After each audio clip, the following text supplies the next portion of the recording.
Bonjour mon bien-aimé berger Gloire. Pour moi, c'est le plaisir pour moi de être avec vous ce matin. Je suis l'évêque de la grande communauté appelée Assemblée chrétienne Cité de Rédemption, ACCVR en sigle.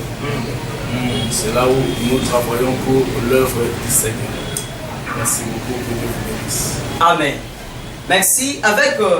Avec l'évêque, on aura un sujet qu'on va décortiquer, car c'est un sujet fait les débats dans notre église corps du Christ. Alors, avec lui, on aura quand même l'éclaircissement par rapport à ce qui concerne quelle est la place de la femme dans l'église. Avec l'évêque pasteur, avec l'évêque, ça va. Ça va. Avec l'évêque, il va nous expliquer d'abord cette pensée et quelle est la place de la femme dans l'église. On vous écoute, notre pasteur. Merci beaucoup. Je crois que c'est un sujet très capital que nous devons partager et aider l'église corps du Christ aujourd'hui. Parce que Jésus revient bientôt.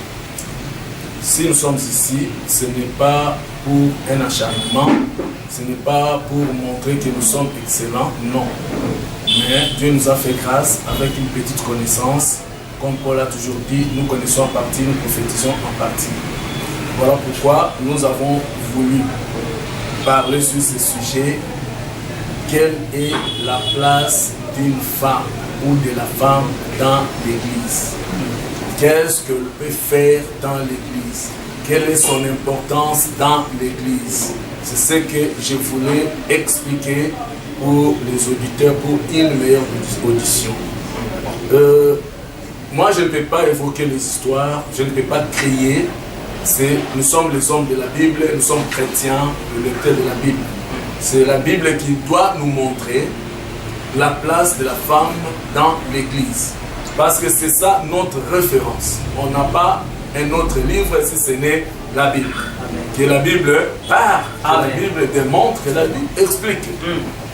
Nous sommes dans le livre de Luc chapitre 8. On peut prendre le verset 1er jusqu'au verset 3 et voyons qu'est-ce que la Bible nous dit à propos de la femme. Luc chapitre 8, le verset 1er jusqu'à 3. Amen. Ensuite, Jésus s'en alla de la ville en ville et de village en village, prêchant et annonçant la bonne nouvelle du royaume de Dieu. Les 12 étaient avec lui et quelques femmes qui avaient été guéries de l'esprit malin et des malades, Marie dit de Magdala, de laquelle était sorti 7 démons. Jeanne, femme de Chuza, intendant d'Hérode, Suzanne et plusieurs autres qui l'assistaient de l'air bien. Qui l'assistaient de l'air bien. La Bible est claire. Amen. Celui qui a choisi les disciples, c'était Jésus lui-même. Il a trouvé Pierre en train de faire ses affaires. Voilà. Il lui dit, Pierre, moi, le créateur, moi ton créateur, je veux que tu sois un pécheur d'homme. C'est noir sur blanc dans la Bible. Alors, ici, le maître, le Dieu que nous adorons, celui que nous servons, nous tous, la Bible nous explique clairement. Il dit, il allant de ville en ville pour proclamer la bonne nouvelle du royaume. Amen. C'est-à-dire guérir les malades, prêcher la parole, faire l'œuvre du ministère. Et il avait aussi les disciples, les 12 disciples avec lui. Amen. La Bible dit, et quelques femmes. Voilà. Qui faisaient quoi? Qui l'accompagnaient. Amen. Voilà la place de la femme dans l'église.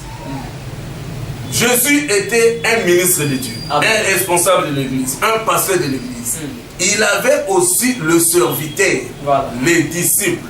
Parmi eux, le 12, il n'y avait que des hommes, bien entendu. Et on a épinglé, on a ajouté qu'il y avait aussi des femmes. Amen. Et chacun a fait son travail. On ne pouvait pas mélanger, non.